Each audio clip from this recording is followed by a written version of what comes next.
Good Good morning. morning. How's it How is it going? December already? Oh my gosh, that's crazy. I know. Yesterday being Giving Tuesday, which I would Oh my love to gosh. debrief in a future episode. Yep. Um it's weird because it's been Giving Tuesday in December. It was last year too, right? I don't I think remember. it was. That's probably right. That's crazy for me to ask you to remember that far. Like Yeah, exactly. just in general, that was not a snide remark. God knows I'll have plenty of those later. But anyway, hello everybody. I'm Sammy Zoss. I am here with Tim Lockey, CEO of the Human Stack. We are both here to talk to you about how to make tech more human. Joining you on our weekly AI4AnyoneLIVE. And I cannot tell you how freaking pumped I am for today. And sometimes it just goes to show that me waiting to plan the episode, because there are also, pause, the amount of things that have been updated, the amount of things that have been like, oh my God, I need to put this on an episode the last week and a half. For Google, Claude released Oh my like Claude gosh. for nonprofit. Like Lots of I'm actually kind nonprofits. of mad Yeah. because there was a solid month there where I literally would look at the camera and be like, guys, is this helpful? Like, do we Yeah. need to do something Right. Is there different? anything new? Yeah. Yeah. Right. And then all of a sudden it's like there's workflows in Google and you I'm like, oh, I'm pissed. But all of that's out the window today because I like to pull all-nighters every once in a while. And our friend Dan introduced us to something that I'm so excited to talk to you all about today and then really get to dive in with our special guest. I've already sort of like announced to everybody that we're going to have Jonathan Edwards on here soon. But what I didn't announce to everybody is that we have another special guest joining us today from the craziest location. And I I know know. I'm the one known for being in the weird locations and like the where is Sammy today. But if everyone could give me like sound off in the chat, welcome applause to the one and only Dan Kershaw. Woo! I'm gonna have to switch us so we're not on this weird like. Okay, Dan is mid cruise on what in the Atlantic, headed back to the East Coast. So Dan, welcome. Yeah, where are you, Dan? Tell us. We're just north of Haiti, heading back to Miami. Another day at sea, but left Barcelona 14 nights ago. Insane. Amazing. Yeah, that's So we'll great. see how good Wi-Fi is on the cruise ship today. That's all right. That's all right. But I'm just so did grateful you what could we're join talking about us. today. I did the test that we're going to talk about today on the cruise ship. So Yes. So actually, Dan, if you could just give us a little preview before Yeah. we welcome Jonathan on, I would actually really love Yeah. for you to sort of set the scene before you sent Tim and I on the rabbit hole that then led us to today's episode. Yep. So like, we talk about AI and skills and tools and tech, but you never really know where you are because it's and I've been following. We just talked about it. Nate It changes all the time. Yeah, we talk about a lot, but one of Nate's, I guess, like us, follow Nate, Jonathan, who we're going to meet momentarily. He's come up with a methodology where, when I look at it for both myself personally, I don't know. Everybody says you know AI. I'm like, I don't think I know AI. I just have been in it.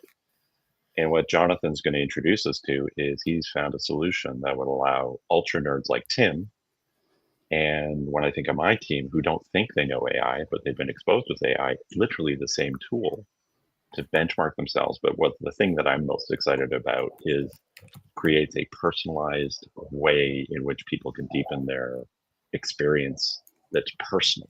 It's not you have to take this course and you get a certification until that tool changes. This is actually a learning process that those who wish to learn and better themselves can. The difference between that, Dan, is really, really important because I got 6 certifications in Salesforce over 10 years. And then I had to maintain them every year. I'd have to go and like requalify and all of that. This is so qualitatively better and different. And so yes, it is comparable to that as well. There really isn't a way to say, here's a verification on what I've learned, what I'm thinking, what I'm doing. And that's not even the most valuable part, which we're going to save till later when we're talking about it. But I think that's such an important point, that this is the closest thing I've seen that's comparable to some kind of certification out there around what you're doing in AI. Yes, absolutely. And so we've given a lot of preview here. You're going to hear a little more about the journey here, but I wanted to give Dan sort of like that chance to really set the scene for us, because without him exploring in the way that he does, I'm not saying we wouldn't have gotten here. Obviously, especially with Nate involved, like the three of us are such evangelists there that we would have gotten there. But the fact that we caught on to it so quickly and have really seen the power in it, all credit goes to Dan for bringing that to us. And so I've already approved the budget for all my staff. If they want to do it, this is how we're going to learn how. Oh my gosh. And I can't wait for Jonathan to hear that, because like Jonathan, or like myself, Jonathan apparently doesn't sleep when he's really hyper focused on some of these things. And so I'll tell you a little bit more about how I connected with him, but he had a sneak preview of some of the stuff for Teams, and it's Dan, I can't wait for you to hear, I can't wait to hear how the team stuff goes for you. So without further ado, if everyone could give a sound off, welcome to the AI4AnyoneLIVE stage, Jonathan Edwards, co-founder of AI-Cred. Hi, Jonathan. Sometimes I have a little air horn and I'll actually like click it and play it. It's like a little fake one. But other times you'll just hear me go, pow, pow, pow, pow, which I don't get the credit for, but it's very fun to do. Welcome to the stage. Thank you. Tell us a little bit about you. Well, I was just taking some last minute notes. I love it. And so we relate to that so much. Yep. And I'm like, oh man, I should feed this into Claude real quick to help supplement the examples. But we do that too. Zero concern. So yeah, I'm Jonathan Edwards. I run a film production company in northeastern Pennsylvania, right here in like the Wilkes-Barre, Scranton area. Most people know Scranton, The Office, etc. And yeah, that's what I do. And apparently now I'm a full stack software developer. It's been a trip, and I don't know, over the last year, as I'm personally learning how to use AI, I'm using that to teach me how to use other things, and which is kind of incredible. So I've basically become pretty fluent in a bunch of things, but God, I relate to every little bit here. Yeah, so much so. It's I did just pop up Jonathan's Substack on the screen there. I'll put it right back, and then I'm also going to put it in the chat on LinkedIn and on the YouTube. If like I have found that has been one of the best ways to just sort of like follow this journey a little bit. Jonathan is posting every day right now, which is crazy. We were just joking about Nate Jones's ability to post every day, and that's insane.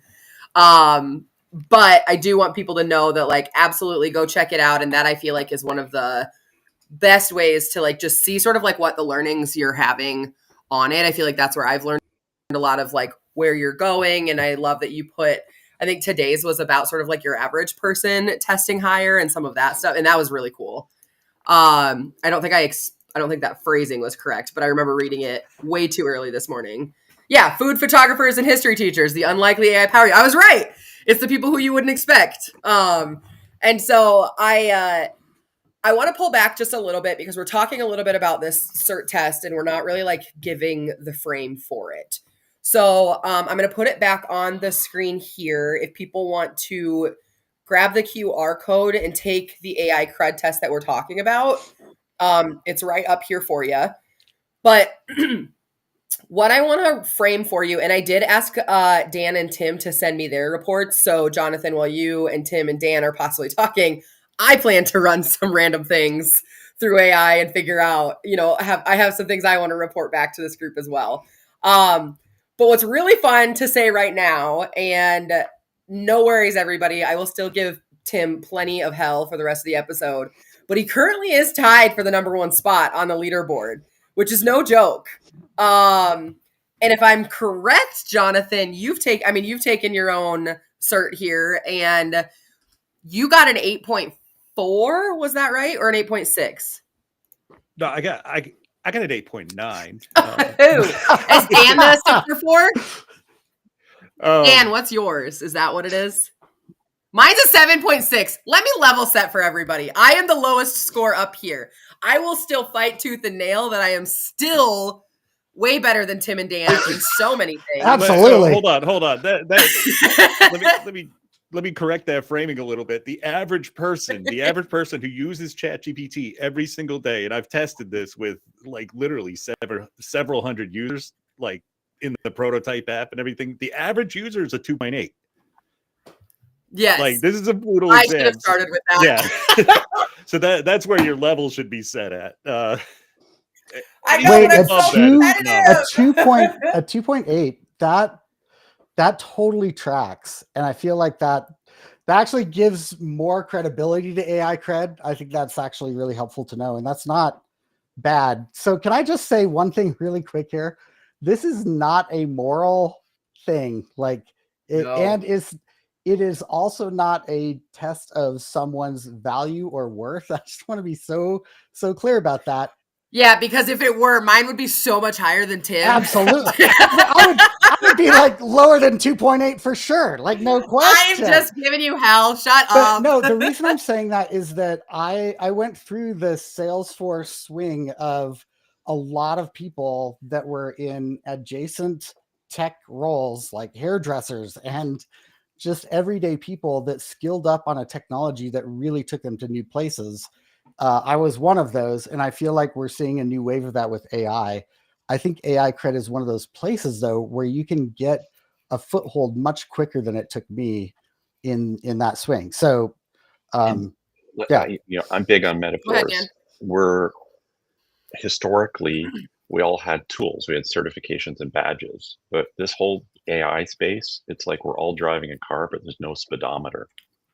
that's so true. And what, Jonathan, you've given us is a speedometer that says how comfortable are you driving at high speeds, AI. But you're also highlighting what are you good at and what do you have to learn. And I'm going to one day beat Tim, because that would be fun. But I'm going to get a pathway to go and do that.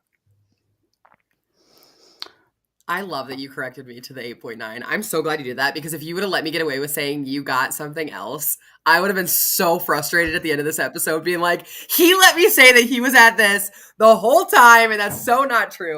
I do want to give a shout out. Megan is one of our, she's one of our upskillerators, our AI club members, and she is like a religious follower of, hi, this is Ruby, of LinkedIn, of our LinkedIn lives. Ruby is real needy today, so it's easier just to placate.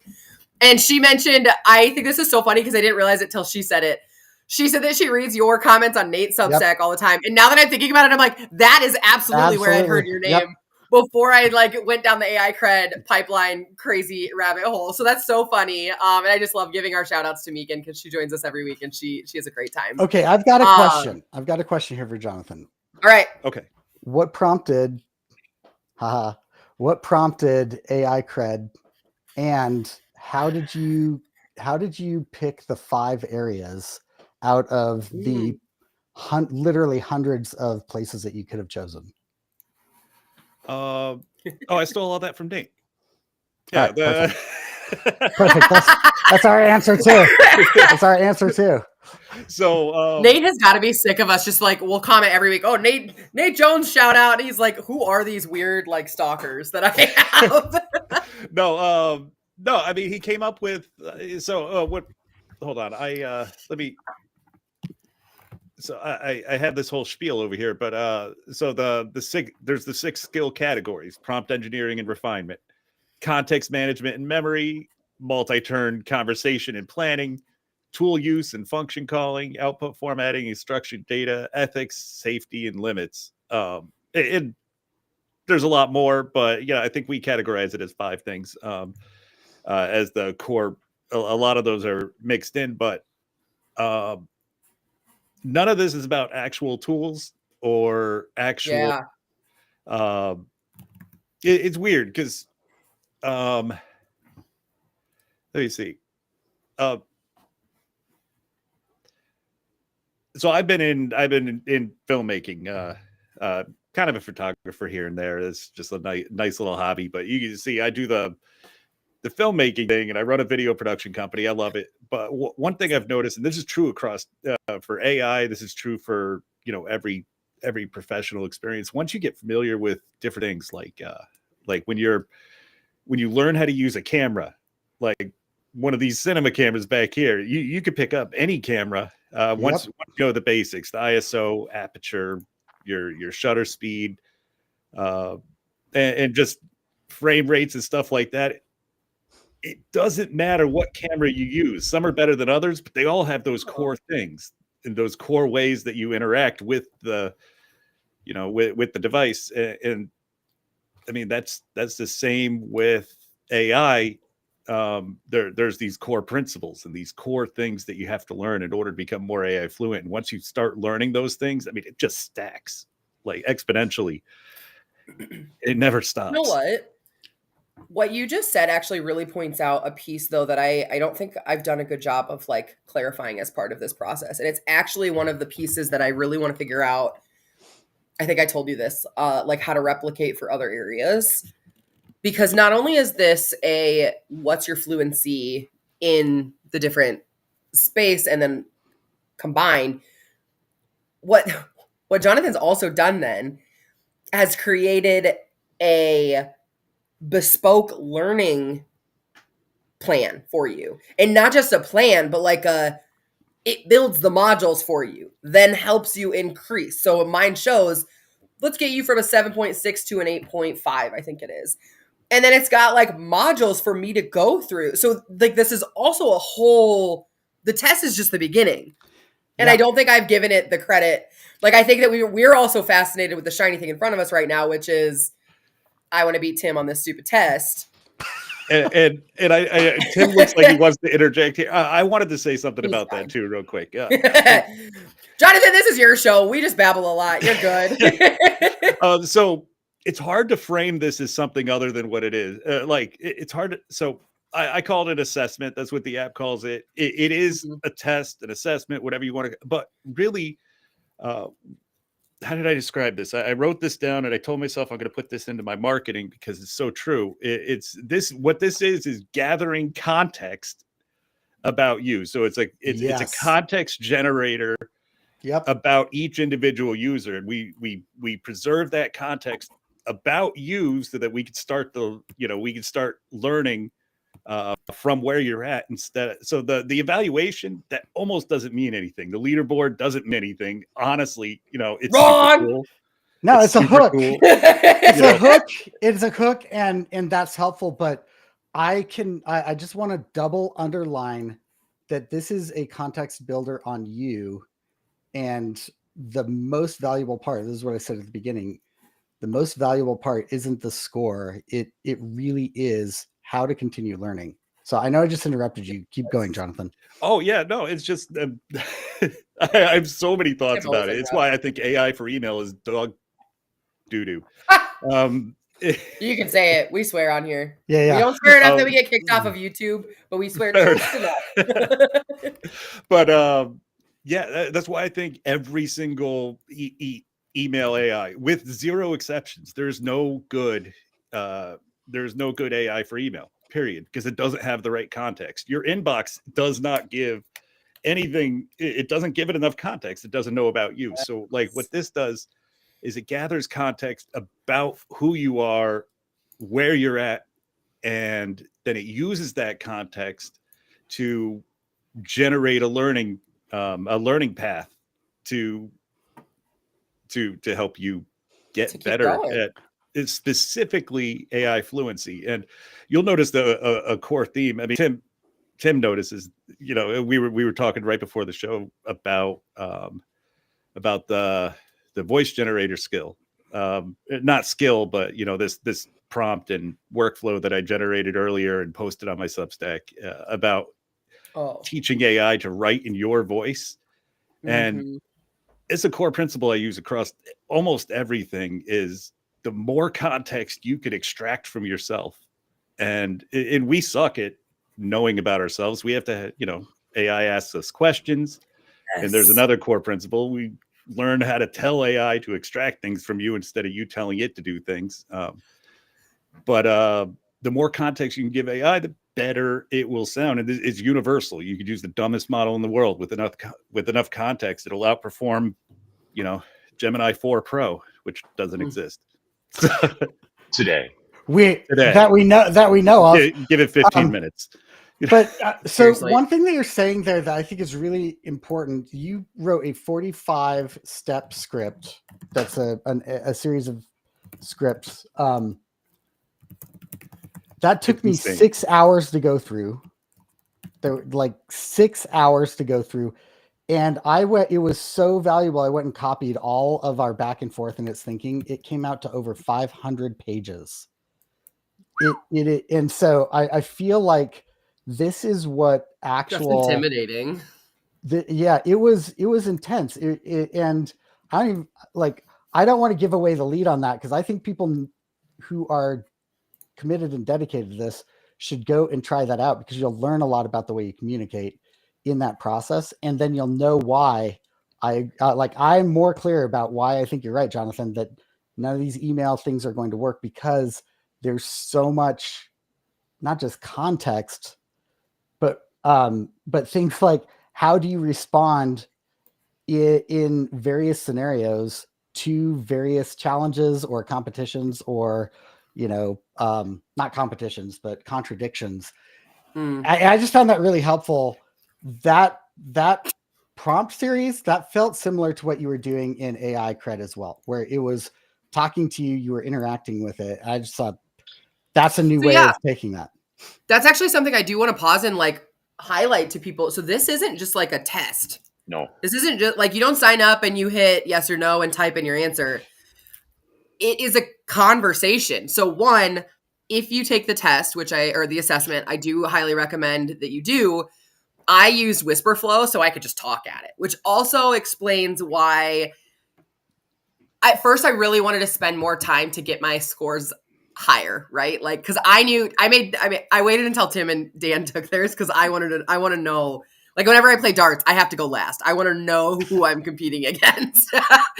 But what I loved about that was it helped me, it pulls things out. It's like, hey, you said this thing.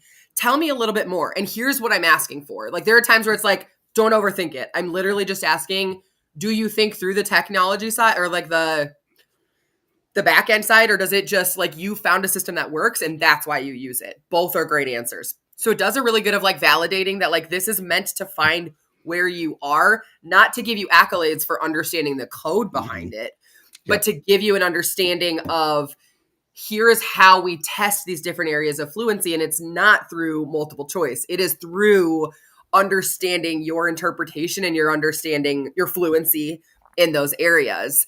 So yes, I would highly suggest you use some version of talk to the computer, because it does take a minute, and it doesn't take crazy long, but it took me I think it says 45 minutes. It took me about that. So you do want to set aside some time to really but it's a conversation. Imagine just book a meeting for yourself to go take this assessment. And it costs $20. We've had a couple people comment on our things oh, I wish it was free, or is it worth it? And we're like, oh God, bar none worth it. No, it's that's $20 you'll spend all year, guaranteed. I do have a free thing coming, but I'll talk about that in a minute. Sorry. I can't wait. What were you going to say, Dan? Well, he was going to say it's better than Nate's Substack. It was the best $20 I spent, and that's a little better than Nate. So I knew where you were going, Dan. The interesting thing here is, Jonathan, had this existed 3 years ago, when somebody says, how did you grow with AI? Yes. We actually would have this weird little maze. My journey is different than Sammy's, which is different than Tim's, it's different than yours. But when we aggregate all of those journeys, you start to help lower everybody's anxiety. I have a team of 60 wonderful people. They think I'm some super cybernetic thing. I'm a geographer. I just happen to like computers. But because I talk about this Harry Potter thing, we're all Hagrid. We know what magic is. But everybody else are Harry and Hermione. They have no clue. So for us to be able to build our own DNA and be able to share that and show that we're just learning. We're learning workflows. Your AI cred sled, Dan, you've got to like grapple with getting an existing thread to actually start working for you, not just throw it out and start again. That's my homework based on the assessment. And when everybody can see just how vulnerable we are, even as far as we are, other people will start to lean in and be able to do their own journeys, because I'm just seeing such fear and hesitancy to lean in. I think it's really true. Can I just I was ask all of you, because you've taken it as well, when you looked at the brutal truth, the critical bottleneck, and the continuing learning, if you were to say on a scale of 1 to 10, how well did that fit who I am, where I'm at, what I need to learn? What would you give that? You know, Mine was annoying. Tell me. Mine was so frustrating because I'm like, I'm testing it out and it's like you need to be helping, you need to be sharing your knowledge and helping other people. And I'm like, I'm doing that right now. Stop. That's so funny. Ironic. What about you, Sammy? How was yours? So I was just sharing it, and I'll pull it back up here in a second. I actually think I will say the brutal truth in things, I really loved it. So there was a part of one of the competencies I got really mad at because it said that I didn't understand things that I knew I did, and I just clearly wasn't explaining it because I operate in such a solo world. And it did a really good job. I was like, hey, it's fine. I think, God, I'm sure you have the results. So Jonathan, go look at what I said in the last one. It was like the second to last competency because it increased my score on that competency. Like I did convince it to increase my score, which I think is hilarious. But it did also validate, or it did like say like, hey, your score does like adjust to reflect some of the experience that I didn't quite understand that you had. But let me be very clear, because I basically said, like, I think I'm being penalized because I don't understand the jargon. I was like, this is dumb. And I might have used those words at some point. But I just said, like, I think that because I don't articulate myself in this clean way, I was worried that it was... And let me be clear, I'm very proud of my score. Like, I make a lot of jokes about it being a lower score, but it truly is hard to get the score that I've gotten. Yeah, it is. And I'm very proud of that. So I don't want people watching this to be like, oh, if I don't get a 7.6, like it's bad. Like, no, getting a 3 is amazing. Getting a 7.6 is stellar. Like, yeah. I am good. And I need to make sure I validate that not only for myself, but for the other people. This is purely my competitive nature with Tim and Dan at this point. But what it did for me was it then said like some of my issues were in the workflow side and documentation. And I was like, that's because I don't have to document, right? And so I was like, I think I'm being penalized here, yada, yada, yada. And then I don't understand the jargon, so I don't need to write it down because I do this process every single day. And what it was saying was, no, you're right. There's a piece of this where you have the ability and you have flexed the ability to document these processes so they are replicable for all. But what you aren't doing is like exercising that muscle. And that was super interesting to hear.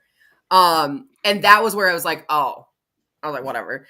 But then it did increase my score on that one piece. Cause it was like, hey, I do hear you. Cause I talked about like my time as a COO, when AI, like generative AI had just come out. And so I was like, no, I learned in generative AI in a team environment first, actually. And like, I would learn and then figure out how to teach it. But I actually didn't really look at my brutal truth and things on my actual screen because it gave me a nice little like thing at the end that I felt like, I know they're both like, cause then I went in and looked at them and I'm like, they're both very similar, but I loved that at the end of the test, it wasn't like, you have to look through this whole thing. It was like, here's your score. Let me talk you through it really, really quickly. And then you could go in and get in and look at the rest of your results.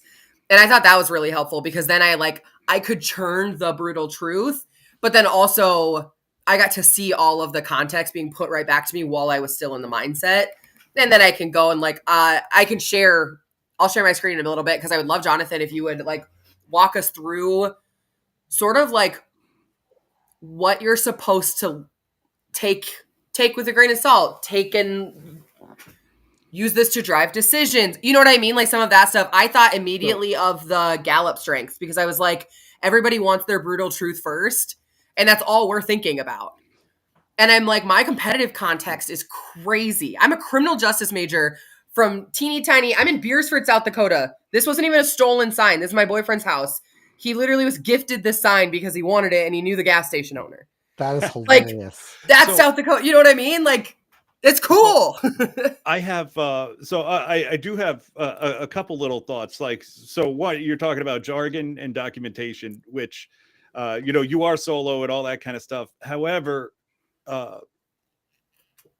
that's you're talking about humans, right? So you work solo as an individual human, but you're still communicating with AI, right? Absolutely. So you have all these AI employees, and I love that framing them as employees and not tools, because that's where what they're becoming. And jargon's important in a huge way in almost every field, because you have to be able to precisely communicate what you want to whoever you're working with. In this case, it's AI. So like if I if I'm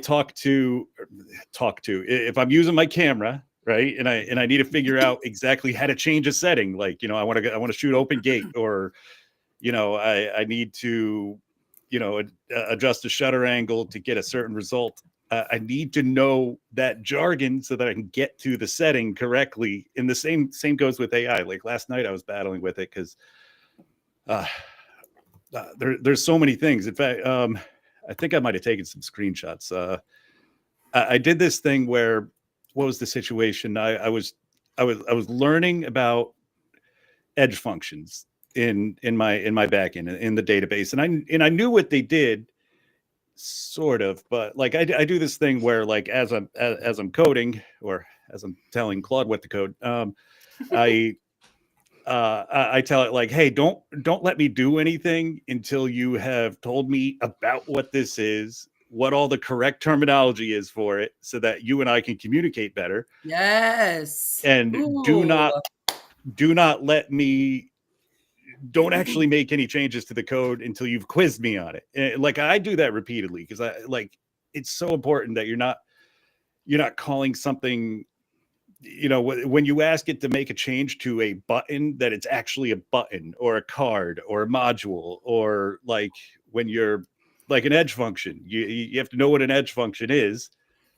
in order to properly use it. And so the terminology matters a lot. I know we just, I know you don't dismiss it as jargon, but no, but you get it. You get what you absolutely understand what I'm getting at. This is how I feel when you start talking about video stuff and some of the jargon pieces in general. Is it showing to you guys? It's saying that it's loading. One thing, while we're in between that, or waiting for that, I think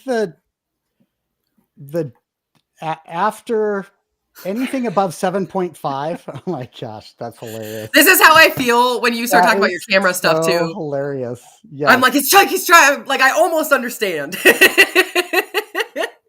Thank you for letting me indulge that really quickly. Go ahead, Tim. At 7.5 and above, jargon matters. Like, I'm just benchmarking, and I don't know where it is, but at a certain point, it actually isn't just minor. It's really important that what is DevOps? How are we doing DevOps functions? What's production? What's sandbox? When we're taking these things live. I just looked up edge function, by the way, because I didn't know what that was. I had no idea. Yeah, exactly. Because I'm like, oh, okay, that's fine. Yeah, that's really helpful. And in the middle of this, it's already saying things like lower latency, reduced origin load, global scale.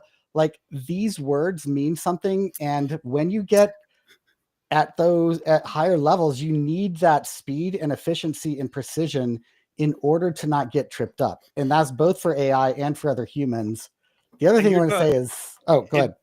Oh no, I was going to say, and I wanted to clarify that a little bit. I'm talking about, like, really, really, really precise jargon related to a very specific field, and that's why I keep on, like, trying to compare it, coding and videography, because there's different sets of jargon for each, or terminology for each. But even at the base level, like, you have to understand what the word context even means. Like, most people hear context and they don't know what it means. or they don't know how to, they don't know what context engineering is, or prompt engineering, or the fact that prompt engineering is context engineering. And, Yep. And True. There's a lot of terminology that goes into prompt engineering that even at the very, very base level, you should know. And like having those little, it doesn't always necessarily have to be the same terminology that everyone else uses, but it's important that you can communicate with the AI and define what you want and make it really clear, like, hey, this is the output that I need. Yep. And so that jargon, or the terminology really helps. Yep. I completely agree. And as much as like I'm giving it hell, I also like, especially actually hearing you explain things like when we say card versus button versus like, that actually really helps frame it. Because I joke about jargon in things like edge function, and I'm like, look, if that's what you need to be the most AI fluent, then we're measuring a part of fluency that I just don't relate to, because I don't know that I'm ever going to want to get there. Yeah. That being said, what your assessment allowed me to do was say, I could tell you exactly, and I am very good at getting what I need, even if I don't know. But what I didn't give myself the credit for in that assessment and in those responses is like, I do have more of an understanding of those pieces. But what's so cool about this assessment is, so it was practical application that got me to that spot where I was like, you didn't ask me questions that got me here, because I could have told you way cooler things and would have told you that I apply this a lot differently than you said. And so then it's just like, okay, tell me more. And it allowed me to really get into that, because at first I was just like, well, here's my workflow today. And my workflow today involves like hopping into my Notion every morning. And because I have an awesome amount of like context in there, I get to say what's on my calendar today and prep me for every meeting. That's not something I need to document, but that's something that is like fundamental to my day. And for practical application, it wasn't gonna vibe with that, because it's like, that's a cool workflow, but like, how fluent on AI fluency do you need to be once you have that piece? So I really want to show my screen here and go through the actual like what the results look like, and even look a little bit into the learning path. But before we do that, Jonathan, I know you have like a free something with this. And so I want to give you a chance to talk to us about what that is. And then I'm hoping I want to get through the results a little bit faster, because I want to try and convince you to give us a little sneak peek on like what's to come. Even if you can't show us, just giving us little teasers verbally would be awesome. Because like the one screenshot you showed me, my mind was blown, and I'm so excited to hear about it. So tell us about the free thing. We'll go through the results, and then we'll end it with stay tuned. So the one thing, there's two things that people have been requesting a lot. One is to have some sort of like freemium option, which I push back on a lot. I just don't care about giving away literally thousands of hours of work for free. Like, it's so freaking hard, and it actually costs money for every user. You guys need to know, forgive me, Jonathan, you guys need to know that the reason Jonathan's on this is because I reported a bug that just said like, I think the subject was hell yeah, brother. And it was like, this is awesome. You're great. Thank you for doing this. And he replied at like 5 a.m, not because he was up, like getting up for the day, but it was because he'd been up working on this. So when he says thousands of hours, like, he is not joking. He is not sleeping right now. He wrote a whole Substack about how he's not sleeping. I just want to like point that out, Jonathan. Like, you are killing it with that. And you're not joking when you say thousands of hours. Yeah. Well, so, I mean, but the other thing is that as much as I do push back, people do kind of have a point. They want to see a little value before they commit. And, testimony, people who have already used it, their testimonies can only go so far. I mean, and so I thought, what if I have an onboarding session, something that'll provide value? And I thought, like, this is all about context engineering, right? Human context engineering, so that you can learn more about things. So next week, I'm going to be implementing a goal assessment module. So like not just what you already know about AI, but like, and I thought this kind of belongs at the beginning anyway, like what you want to do with AI and trying to help you figure out how AI can help you to begin with. So like we have this whole fluency assessment, and a lot of people, and I know a lot of people watching, and I know a lot of the people that I talk to in my everyday life, they don't even know what they could do or how AI can help them at all. So this is way shorter than the full assessment. It's literally 5 turns. You know, you tell AI, hey, this is, you know, or it'll ask you what you do and all the, you know, AI will ask you questions, extracts some information from you, some relevant information, and then it'll build on those questions to help you figure out how AI can help you and determine and explain to you why being fluent in AI will help you accomplish those goals. And I think that's super essential. It's a great free offering because it's subliminally just like a great advertisement for AI cred, but it actually produces something really valuable at the same time. And it's context that the later learning modules and the learning path can really use. It could really help customize that training. So that's the free option that will, or, you know, that's the free module that will be coming. And for anybody who's already gone through the assessment, it will be backwards compatible. So you could jump in and do that. And that will inform your training, your learning modules, which that's what I was up all night last night doing, is fixing a lot of weirdness about the learning modules. You have no idea how complicated this app is. Like, oh my gosh. I bet it is. And yeah, it's just the assessment is using 6 different AIs. You know, each module gets its own. It outputs a summary to feed to the next one. Plus we store the original conversation for more nuanced, you know, information if we need it in the future, or just to double check. You know, that's all Sonnet 4.5 and then Opus 4.5, because screw it, you know. Opus 4.5 with thinking actually generates. And a weird thing, Opus can override the sectional scores. So some people have complained like, hey, Opus dropped me about 0.5 percentage point in this one section at the sectional about. I'm like, yeah, because that final score has the context of your entire conversation and not just the section. So it could actually, and it goes the other way too. I don't have any examples of it going the other way, but it can. Like, you know, maybe. I was convinced I was going to get it to go the other way. I was hoping that last conversation was going to let me say, like, wait a minute, look at the other ones.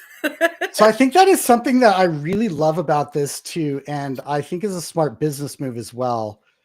There's a secret sauce to this, which is that you're taking 6 modules and there are 5 outcomes, because it's mixing answers to give an aggregate on different levels that is not just one for one. And I think is really interesting. I think that's a really good way to go. I've done things like that, and I know how complicated the back end ends up being on that. So, and every one of you who have taken the assessment, you've seen my JSON parsing for the module transitions. It's not. It still needs work. Yeah, it's fine. The trigger shows up in the chat. Yeah. I mean, this is less than a week old, right? It went out. Yeah. No, it's a week old today, right? Did you launch it at U.S. Thanksgiving? Yes. Thereabouts? Day before Thanksgiving. Yeah. Mm-hmm. So many people were giving thanks, and now they're catching up. Yeah. So, all right. Where are you taking this in the future? Sorry, I've got to ask this. Where are you going? No. You don't get to take my show. Oh, are you going to ask that? Sir, I have explained that. Yes. Oh, okay, cool. I literally walked us through the agenda. Get out of here. Okay. I just want to show people what your results can at least look like, and maybe give Jonathan a chance to really point out that, like, one piece of here's the thing that's really killer about this page. So this is my AI fluency score. You can see I've got Jonathan's up here. I've got Tim's up here, and then I had Dan's, but then I had to search for Jonathan's. But I put all those in the chat. But I don't want to put them on red here, or on blast. So, like, this is what Mine looked like this was the one that I convinced it to go higher for me on. Woo woo! I am very practical, people. But this is where it kind of gives me a breakdown of like what it found by section, right? And so I think there's a lot of information here. Then it gives me my competitive context, brutal truth, and my bottleneck. I wanted to give Jonathan a chance to highlight maybe one section on this page that's like, this is really fundamentally where it makes a huge difference. Because then from here on my actual page itself, I get to then start going into my training plan that's built for me, which is awesome. So what do you think, Jonathan? What's like the one thing that if they only look at one thing right away on their results page, what's the most important thing that they check out? Oh, that's a tough one because I mean it's all relatively important. Certainly. I am dying to say that none of this matters. Like this whole page, nothing on the page matters. It's all about the learning path. Like everything's about the learning path and improving what's our, improving on this. what you and I Couldn't I'm agree going to more, commit to Jonathan. that. That's what I'm going to say. Yeah, I love that. I don't want to be I the agree. contrarian, but No, like, I agree. If you care about the score more than you're learning, like that's not what it's about. Yep. yeah, I love this. I debated having a leaderboard at all and all that kind of stuff, but that's super You need your sticky. Plus, people are virality. proud Yeah. of where they're at, but and I want people to be proud of where they're at. And it does like there's an added incentive to improve, not just like for those people who maybe aren't as driven by the learning piece of it, but are driven by the improvement piece or the competition part of it. I mean, you've heard me joke about it a lot, but it does make me want to be like, all right, how fast can I beat them? Because I know enough. I'm like, I just need to figure out what I don't know. And this sort of cut that for me. So I'm like, oh, hell yeah. I'm going to get a 9.3 just to show Tim I'm better than him. Yeah, and you know what? I'm leaning into that a little bit. Next week, you're Yes. going to see, you're going to be able to follow other profiles, and they'll show up in your page, and you can see what Nice. they're doing. Oh, that's awesome. So, Jonathan, will we be able to track, like as we're moving, temporarily over the next 10 years, whatever that is, will I be able to see? Yeah, that's a huge thing. And that's one thing that I've had to fix. Cause like when you, on day one, when you started the learning path, it got, it didn't get rid of your score. It was still in the database, but it hid the score from you until you finished the learning path. And I'm like, no, that can't be how it works. Mm. And then when you finished your level up assessment, that's when it hid the previous score. And I'm like, no, that also can't be how it works. Like, so now I have a score history tab that nobody is seeing because I haven't pushed it to development yet or to production yet, but can't wait. I love it. Can I ask one other thing then? So I'm thinking about this for clients that I have and people that I coach. And this would be so helpful to have a way to look at. It sounds like you're already doing that. You can follow different people. I think that would be enormously helpful for the work that AI I'm doing. Colby. So, Dan loves Colby. So Teams is coming. I'm hoping to release it next week. Teams is it's. Can I be your first customer? Yeah. So Teams is going to be great. So the second most common thing. So the first one was, sharing or not sharing. The first one was whatever that thing was I said earlier. Like the free thing at the beginning, like, free value and whatever. Yep. The second most, and actually this is the first most common thing, is people want to share their credits. They want to buy 3 credits and share it with a friend. They want to like kind of twist their friend's arms and make them take this evaluation, which is a primary motivation for me making this app. There's just so many people. I'm like, no, dude, I'm just tired of explaining the same stuff over and over and over again. So I built an app to help me with that. Awesome. So credit sharing is coming, but a lot of that is also like there's a lot of team stuff where, there'll be a team profile. You'll be able to have the people in your team. It'll be called different things based on like whether you're in education. You don't want a manager it'll probably be like a teacher instead of a manager, stuff like that. That's neither here nor there, but you'll be able to track people in your team, and you'll be able to see, I have some modules for the team administrators, managers, whatever you want to call them, where they can see their team's weak spots, where they need to improve, identify their champions, and stuff like that. And I may have seen a little sneak peek of the screenshot sneak peek of what he was working on, and it is I can't wait to see it. Dan yeah, if Kershaw. you have that, It is right up your alley. You can share that screenshot if you want. I mean, it's probably not going to look a heck of a lot like that when it's finished, but but don't mind if I do. We'll end on that. Heck yeah, I'm gonna share it. Yeah, but Teams is going to be awesome, and a lot of that functionality from Teams can actually work with personal profiles too. Oh, that is so cool. So the credit sharing and stuff like that, the 6 onboarding credits remaining. Yep. Can I request a logo? He goes next year. No, I'm just saying, the team, in my case, is Furniture Bay. And I'll have all my team there. Some will race to this, others will come later. But how do we gather everybody that's at all the various stages? This is amazing. Yeah, that is really cool. Right?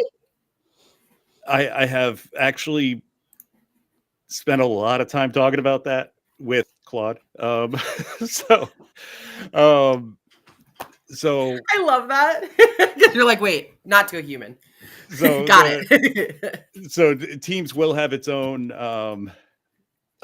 it'll be its own identity. So you can log in as an individual user to the team, or you could have multiple admins and stuff like that. But you'll be able to have your logo and all that kind of stuff. And one thing that I'm not releasing right away, but I plan on releasing it, on just a point upgrade or whatever you call those things. Teams will have their own public profile, which would be kind of cool. So you could follow other teams.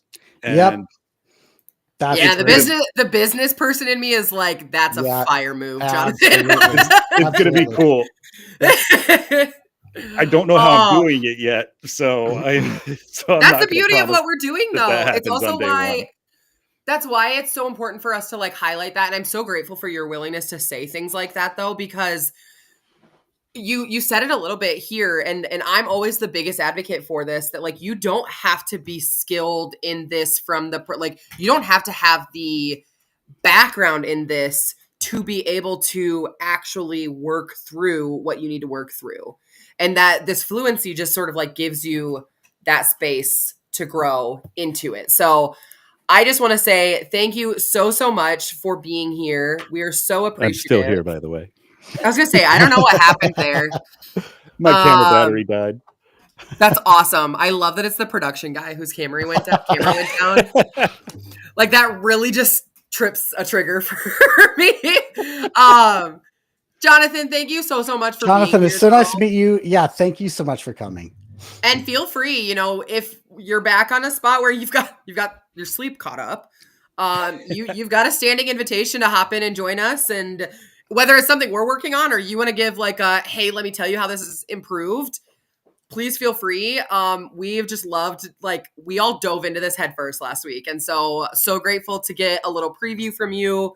We are officially, on the limited edition Jonathan train, like we are on the Nate Jones Substack train. And we are so excited to be with you on this journey. Yeah. Yeah. And I should emphasize again real quick that all of the prompts, except for the learning modules, all of the assessment prompts, I totally ripped off. They are entirely new. I love that. To his point, or to his credit, he does put that on the page too. It says prompting by Nate Jones. Yep. And that's what Nate wants. So that's what we try to teach here. So Dan, safe travels. Thank you for interrupting your vacation. That's insane. I'm off to the pool deck. Oh my gosh. Bye, Dan. I'm so jealous.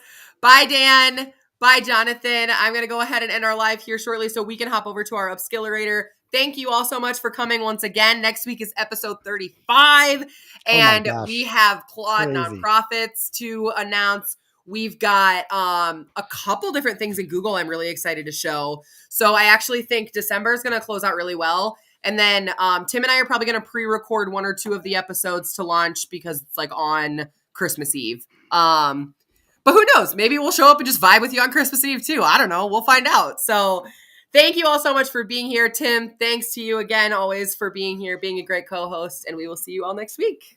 Bye, everybody.